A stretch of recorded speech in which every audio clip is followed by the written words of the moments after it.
भक्तों ओम नमः शिवाय श्री शिवाय नमस्तुभ्यम जय श्री महाकाल। जी हाँ भक्तों, आप सबको भी पता है कि कल 12 दिसंबर को स्नान दान की अमावस है। क्या है 12 दिसंबर स्नान दान अमावस, दिन मंगलवार। देखिए साल का ये जो आखिरी है स्नान दान अमावस 2023 का, आपको कौन सा उपाय करना है कि आपकी सारी की सारी मनोकामना पूरी हो जाए।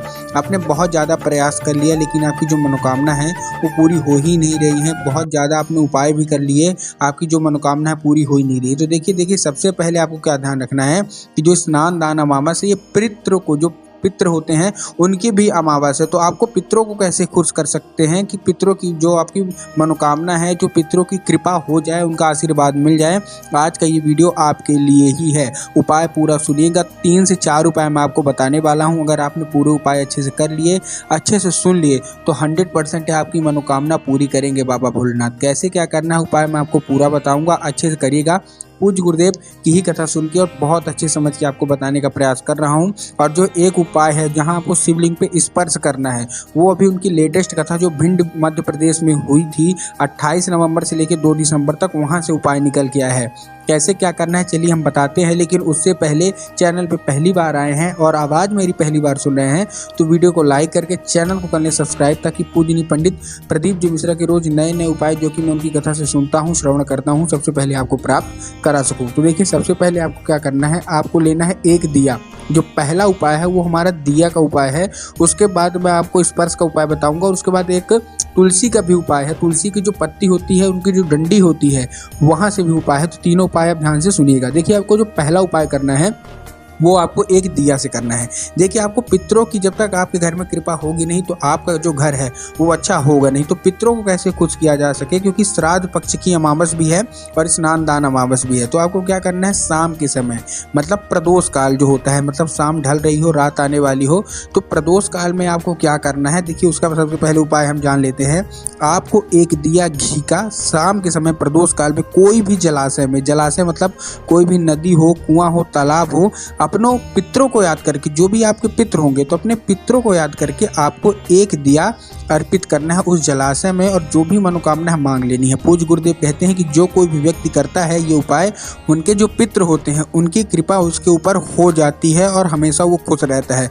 तो अपने पितरों को खुश करने के लिए सबसे अच्छा उपाय मैं आपको स्नान दान अमावस के लिए बता रहा हूँ। आपको प्रदोष काल में एक दिया अर्पित करना है घी का। कहाँ, कोई भी जलाशय में, नदी, कुआं, तालाब, कुंड, कुछ भी हो, आपको एक दिया अर्पित कर देना है। ठीक। दूसरा जो हमारा उपाय है वो है आपको स्पर्श करके करना है। कहाँ, देखिए आपको सबसे पहले पहुंच जाना है कहाँ, शिव मंदिर। अब आपको पीला चंदन लेके जाना है, इस चीज़ का भी आपको ध्यान रखना है। अब आपने पीला चंदन लेके पहुंच गए शिव मंदिर। अब शिव मंदिर में क्या करना है, सबसे पहले जो आपको चंदन है, देखिए 7-8 जगह आपको क्या करना है, ये आपको चंदन अर्पित करना है, लगाना है। लेकिन कहाँ कहाँ ध्यान से सुनिएगा।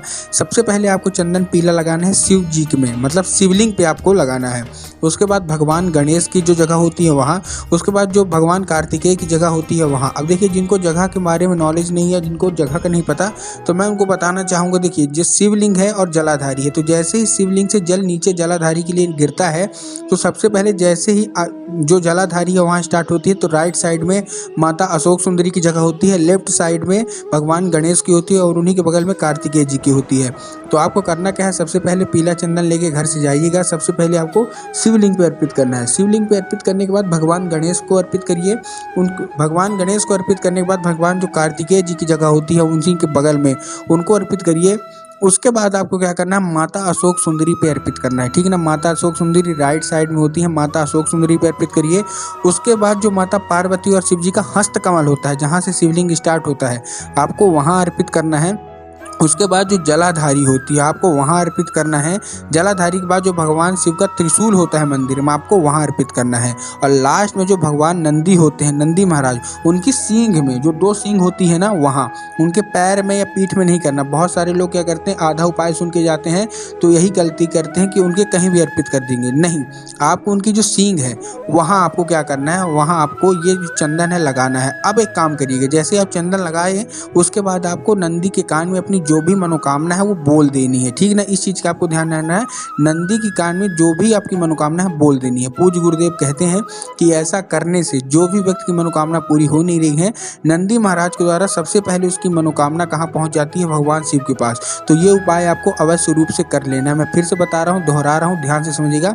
पहला आपका चंदन लगेगा शिवलिंग पे, उसके बाद भगवान गणेश पे, उसके बाद भगवान कार्तिकेय पे, उसके बाद हस्तकमल पे, फिर माता अशोक सुंदरी पे, फिर त्रिशूल पे, फिर जलाधारी पे, फिर नंदी की सींग पे, और आपको कान में लास्ट में बोल देना है। देखिए ये उपाय बहुत सारे लोगों के क्वेश्चन होंगे, डाउट होंगे कि हमको सुबह करना है कि शाम को करना है। देखिए आप कभी भी कर सकते हैं, सुबह से लेकर शाम तक, लेकिन ये उपाय कल के लिए ही है, तो आपको कल ही कर लेना है इस उपाय को, ठीक।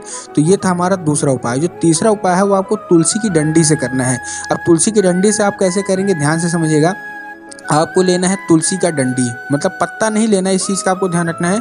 तुलसी की डंडी। अब देखिए बहुत सारे लोग क्या करते हैं, जो स्नान दान अमावस्या होती है इस दिन वो गंगा जाते हैं या फिर कोई भी पवित्र नदी जाते हैं। लेकिन अगर आप नहीं जा पाते, पूज्य गुरुदेव कहते हैं कि अगर आप असमर्थ हैं, आप वहाँ गंगा नहीं जा सकते या फिर कोई भी पवित्र नदी नहीं जा सकते, तो आपको घर में ही उनका पुण्य मिलेगा। कैसे, आपको लेना है तुलसी की जो पत्ती उसकी डंडी। अब आपने डंडी ले ली, डंडी लेने के बाद आपको क्या करना है, जहाँ भी आप स्नान करते हैं, जिस भी जगह, जहाँ से भी आप बाल्टी से करते हैं, मग्गे से करते हैं, टब से करते हैं, कहीं से भी करते हैं, वो डंडी आपको उस जल में घुमा लेनी है। घुमाने का मतलब आपको अर्पित नहीं कर देनी है, डालना नहीं है नहाने के पानी में, आपको केवल घुमा देना है। और घुमाने के बाद आपको क्या करना है, जहाँ आपका जो आप पूजन स्थल है, जहाँ आप लोग पूजा करते हैं, वहाँ उस डंडी को रख देना है ध्यान से। अब देखिए मैं फिर से बता रहा हूँ, पूज्य गुरुदेव ने इसको 2-3 बार क्लियर किया है कि आप जो तुलसी की डंडी ले रहे हैं उसको आपको क्या करना है, केवल घुमा के, आपको क्या करना है, घुमा के अपने जो भी पूजा स्थल है वहाँ रख देना है। आपको उसमें अर्पित नहीं करना है। इस चीज़ का आपको ध्यान 100% रखना ही रखना है। अब वो क्या होगा, आपने घुमा दिया, घुमाने के बाद क्या किया आपने, वो जो डंडी है वो कहाँ रख दिया, अपने पूजा घर का जो भी स्थल होगा वहाँ। अब वो जो जल है, अब वो जल साधारण जल नहीं रह गया, अब वो जल वो गंगा जल के समान हो गया, गंगा का समान हो गया। अब आप उससे क्या करिए, स्नान कर लीजिए। पूज्य गुरुदेव कहते हैं कि ऐसे में जो लोग से अनिश्चित में आपको क्या हो गया, मतलब बेकार तरीके से उनसे पाप हो गया हो, उनकी नासमझी में जो पाप हो गया हो, वो सारे के सारे पाप मिट जाते हैं, धुल जाते हैं केवल ये उपाय करने से। तो आपको आज मैंने कितने उपाय बताए, 3 उपाय बताए। पहले मैंने आपको एक दिए का उपाय बताया जो कि आपको जलाशय में अर्पित करना है, कोई भी नदी, कुआं, कुंड, तालाब में कहीं भी कर सकते हैं। उसके बाद मैंने आपको पीले चंदन का उपाय बताया जो कि आपको 7 से 8 जगह अर्पित करने हैं, और लास्ट में नंदी की सींग में अर्पित करके अपनी जो भी मनोकामना है मांग लेनी है। और तीसरा मैंने आपको तुलसी का उपाय बताया जो कि डंडी से करना है। अब देखिए एक चीज़ आप और कर सकते हैं कि जो तुलसी की डंडी आप करते हैं, कोई भी जल में आप घुमा के उसको रख दीजिए, वो जल अपने नहाने के जल में ले लीजिए। मतलब कैसा करना है, अगर आपका जो है बाल्टी टब दूरी है तो आप एक गिलास के पानी में भी उसको क्या कर सकते हैं, उसको डंडी घुमा दीजिए अपनी मनोकामना मांग के, और उसके बाद आप क्या करिए, जो डंडी है अपने पूजा स्थल पर रख दीजिए, और वो जो जल है जिसमें आपने घुमाया है उसको जाके आप कहीं भी टंकी में रख दीजिए, जो भी आप नहाते हैं, जो बाल्टी है, टब है, वहाँ भी अर्पित कर देंगे, तो सेम टू सेम फल है।